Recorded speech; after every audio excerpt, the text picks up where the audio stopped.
did, all right. Oh, jeez. Now you put me back. All right, so let's take a look at the muscular system. We're going to start and we're going to talk about muscle contraction, and then we're going to talk about the actual names and some of the actions of the muscles. So muscles, there are 3 types of muscle tissue, as we learned before. The skeletal muscle, the cardiac muscle, the smooth muscle. We've already talked about this information in terms of these different types of muscles. We learned this when we went into histology, so I'm not going to repeat this. But the skeletal muscle, again, we've got over 600 muscles. You're not being required to learn all of them. Thank you very much, yes. But again, these are voluntary. We choose to move these. These muscles are composed of muscle tissue, nervous tissue, blood, connective tissue, so it's not just one. All right, so we do have some coverings over the muscle tissue, the fascia, which is the covering of the connective tissue around the muscle, and we have tendons, which are the connective tissue that connects muscle to bone. Okay, and then we have aponeuroses that are masses of connective tissue that connect a muscle to a bone or skin or another muscle. So we have connective tissue surrounding the muscle. We have the epimysium, which surrounds the whole muscle. We have the perimysium that surrounds like periscope, that surrounds what we call the fascicles within the muscle. And then we have the endomysium, which surrounds the muscle fibers, the cells within the fascicle. All right, so you can see this. This is how it's composed. You can see that endomysium. All right, and you can see that perimysium and then the epimysium on the outside, and you can see that tendon attaching. So we do have what's called compartments. These are the space contained within the group of the muscles and the blood vessels and enclosed by the fascia. You can get compartment syndrome, which is accumulation within the compartment, and this increases the pressure in the compartment and tissue can die. You can get deficiency of oxygen and nutrients. It causes severe pain, and literally the tissue can die. I brought in a picture of this. This is somebody with compartment syndrome. If it gets bad enough, what they do is you have to be taken into the OR. They basically make a slit and let this fluid drain, and then you're going to have the scar, but it's the way to save the leg or whatever, the arm or whatever it is. Usually it's a limb that has the compartment syndrome. All right, so let's look at the muscle fiber itself. This is multinucleated. As we know, they line up along that fiber. The cell membrane of the fiber is called the sarcolemma. The cytoplasm of the fiber is the sarcoplasm. So basically you have what are called myofibrils. These are structures that run down the fiber of that muscle. It consists of what we call actin filaments and myosin filaments, and we're going to take a look at this. But the actin is thin and the myosin is thick, and you have what's called a sarcomere, and that's these units that connect end to end that make up these myofibrils, and we'll take a look at it. The endoplasmic reticulum of a muscle is called the sarcoplasmic reticulum.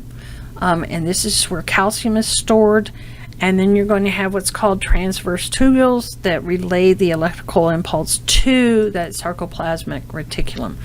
So you can take a look at this. There's the sarcoplasm, there's the transverse tubules there, and there's your little mitochondria, and there's the thick filaments and the thin filaments, and we're going to take a look at this. You can see the thick ones are these running across here, these thick ones, and the thin filaments are the ones in between, and that becomes important, so hang loose with me.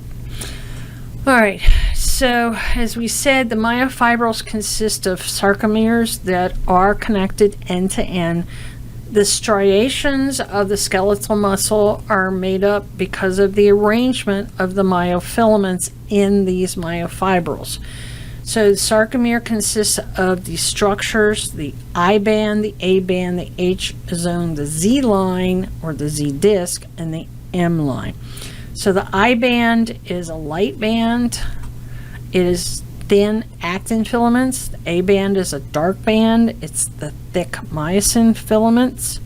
The H zone is the center of the A band, which is again thick myosin. And then you have the Z line or the Z disc, which is the boundary between each sarcomere. It's the center of the I band, and you have the M line, which is the center of the sarcomere and anchors it. So you can see there, here's one whole sarcomere, and you can see the I band, this whole A band, this Z band area, and then the M line. So you can see this pretty clearly in this one.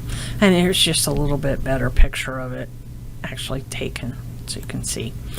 All right, so the thick filaments are composed of myosin, and they have heads. You'll see that in a second. They form what we call cross bridges with the thin filaments. The thin filaments are composed of actin, and they are associated with what we call troponin and tropomyosin. And we'll talk about this, but they prevent the cross bridges from forming when the muscle's not contracting. Okay, so you can see there's our myosin, our little myosin heads. There's the thin filament. This is the thick filament. And this is your troponin and your troponomyosin. Okay, so contracting the skeletal muscle requires this interaction between the chemicals and the actual cellular components that we just looked at. And it results from movement within these myofibrils. Basically, the actin and the myosin slide past each other and they shorten that sarcomere. And when that shortens, it pulls on the attachment points of that muscle. All right, so what starts this basically is what we call the neuromuscular junction. You can't contract muscle without getting stimulation from a neuron. Okay, if the motor neuron does not tell the muscle fiber to move, it's not going to move. It's dead. It's numb. You're paralyzed. Okay. So the neuromuscular junction is what we call a synapse. It's where the actin of the motor neuron, and we know what an axon of a motor neuron is, and where that interacts with the skeletal muscle. So you have several different parts of this. You have the neuron that's actually interacting. You have what's called the motor end plate, which is this portion of skeletal fiber where the fiber binds to this neurotransmitter. We'll take a look at that. You have the cleft, which is the space between the muscle fiber and the neuron. And then you have these synaptic vesicles. These are sacs that are in that neuron that basically contain those neurotransmitters. And the neurotransmitters are the chemicals that are released that tell the muscle to contract.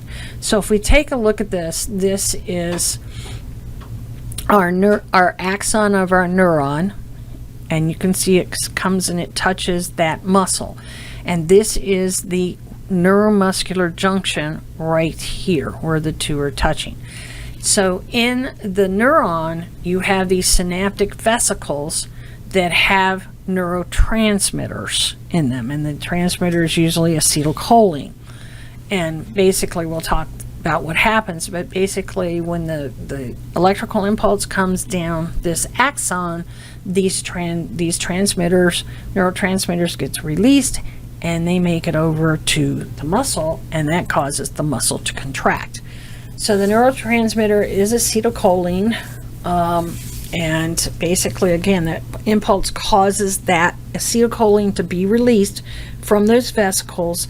That acetylcholine makes it over basically to the motor end plate and binds to these receptors. So it passes that little synapse, and there are receptors on that muscle, and it attaches to those receptors. This causes changes in the permeability of that membrane to sodium and potassium, and that will generate a muscle impulse, or what we call an action potential. Now this is going to get a little crazy, and we're going to go through this, but it's important that you get this concept down, because when we talk about nerve conduction, it's kind of the same situation here. So if you spend the time now and really get this under control and figure out how this works, then you'll do better when we get to nerve conduction. Basically, that impulse causes the release of calcium ions from that sarcoplasmic reticulum, and that causes the muscle contraction. Okay? So, basically what we have is that during relaxation, calcium ions are stored in that sarcoplasmic reticulum. And we talked about this troponin-troponomyosin complex that covers those binding sites. All right. When the muscle gets stimulated, when the neurotransmitter finally makes it over that plate, the muscle impulse causes the sarcoplasmic reticulum to release calcium ions into the cytoplasm. This causes the calcium to bind to troponin, that troponin-troponomyosin complex. That changes the shape of that complex. And each troponomyosin is basically held in place by that troponin molecule. And when you change that shape, the binding sites on the actin that we looked at are now exposed. So when you're relaxed, those binding sites are covered. When the muscle is stimulated, the troponin changes shape and allows these binding sites to now be exposed. When they're exposed, the myosin heads bind to that actin and form what we call a cross bridge. Okay? So when the sarcomeres shorten, the thick and thin filaments slide past each other. What actually happens, we looked at these H zones. The H zone and the I bands narrow up, and the Z line move closer together. The thick and thin filaments don't change length, they just overlap. So if you take a look at this, it is relaxed. You can see the A band, you can see the Z lines, you can see the thick and thin filaments. When they contract, what's happening? Take a look at it. Here the head is open. Now it's contracting. It's coming in contact with that troponomyosin, because remember, these are covered, so they are not going to come in contact. Now they are in contact, and they're sliding, if you will. Take a look at the difference of the line here versus the line here. So you're actually contracting, and then it can contract further until the space here, this has not changed, but this space has gotten much more narrow, so you're actually pulling them in. All right? So go through the order of the vents. You really need to understand this. In order to do this, ATP is going to have to be used. The ATP is going to bind to the myosin and allow that to occur.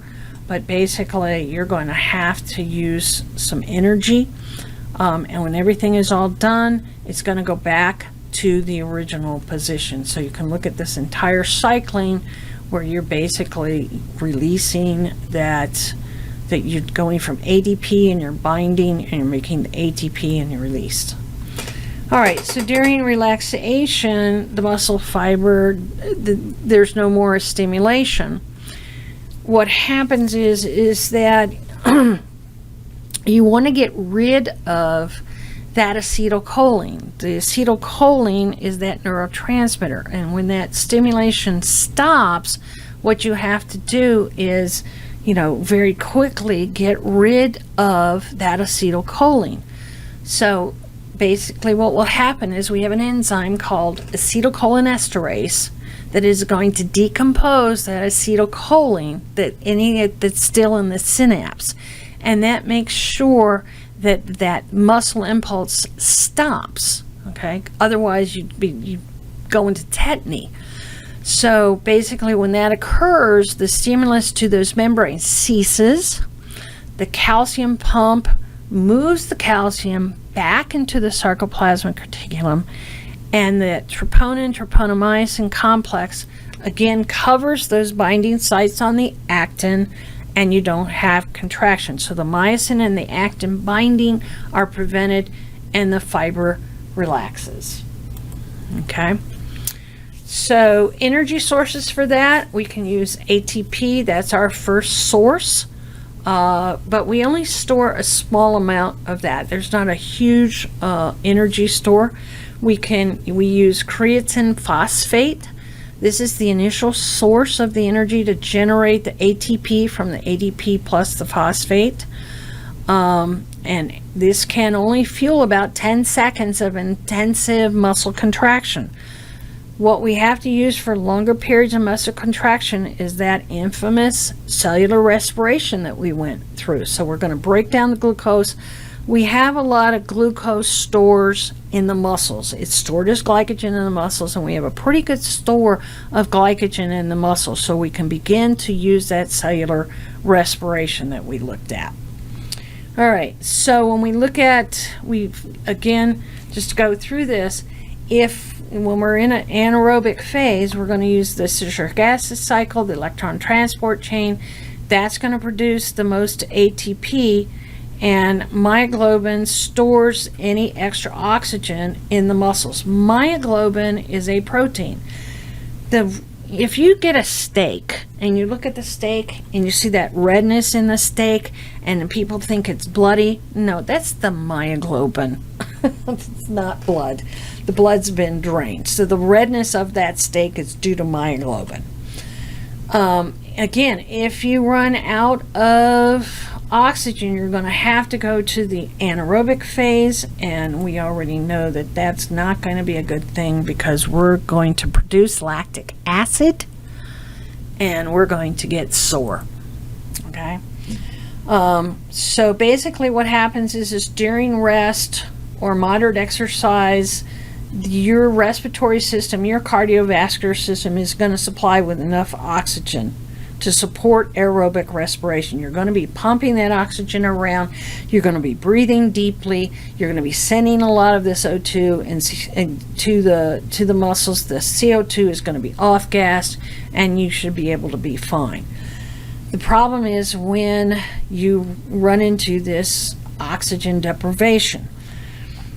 And then there is a threshold you're going to hit where you are going to shift from aerobic to anaerobic respiration, and this is during strenuous muscle activity, and the systems, your cardiovascular system, your respiratory, cannot supply the oxygen that the muscles need, and that's when you're going to slip into this lactic acid production, and you're going to get achy. So most of the oxygen in strenuous exercise is used to produce the ATP, not for converting lactic acid to glucose. So that's the way it is. At the end of strenuous exercise, the muscles may be left in debt, and this amount of oxygen is going to accumulate the lactic acid in those muscles, and you're going to have to sit there and rest a little bit to restore that ATP in those concentrations.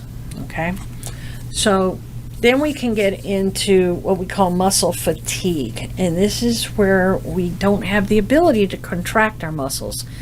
Mainly this is due to decreased blood flow, or you've got an ion imbalance across that sarcolemma. You've got a sodium-potassium problem or a calcium problem. And you get accumulation of that lactic acid. That's kind of controversial, but it will cause fatigue. When you can go into cramping, and this is where you get a sustained involuntary contraction of that muscle. This is usually caused in changes in what we call electrolyte concentration. You don't have the proper amount of sodium, potassium, and calcium, and you will cramp up. All right, so that's skeletal muscle. When we go into smooth muscle, it's a little bit different. Our smooth muscle fibers are shorter. Again, they have that single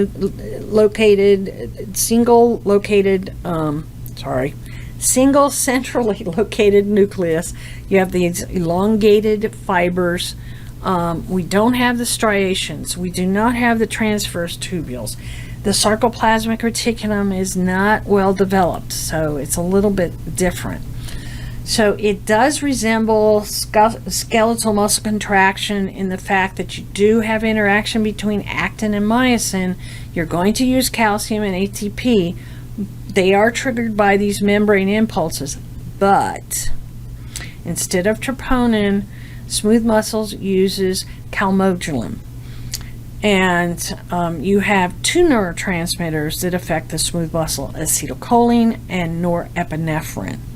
And hormones can stimulate or inhibit smooth muscle contraction. There are certain hormones, particularly like in the gut, that tell these muscles to work. When you do peristalsis, start contracting, stop contracting. So you're going to have hormones that you're going to learn about when we get into the digestive system in AP2 that will turn these smooth muscles on and turn them off.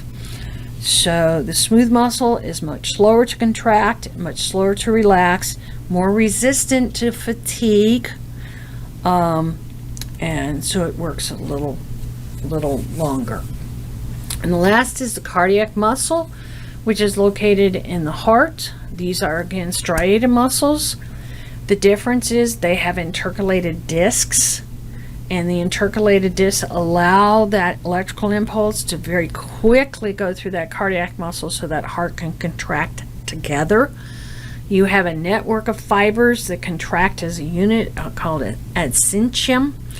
It is the interesting thing with the cardiac muscle that's different is that there are cells that set the rhythm. They are autorhythmic, self-exciting. You don't need the nervous system to tell the heart to start. There are cells within the heart that you'll talk about in AP2 that actually, it's called the pacemaker of the heart. It initiates that contraction, and these heart cells will contract on their own.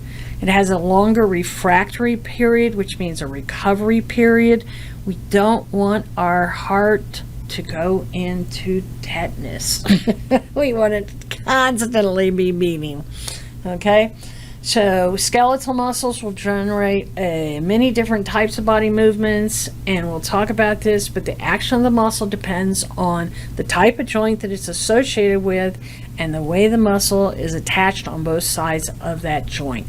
So now we're going to I'm going to go over the different names of the muscles with you and some of those actions.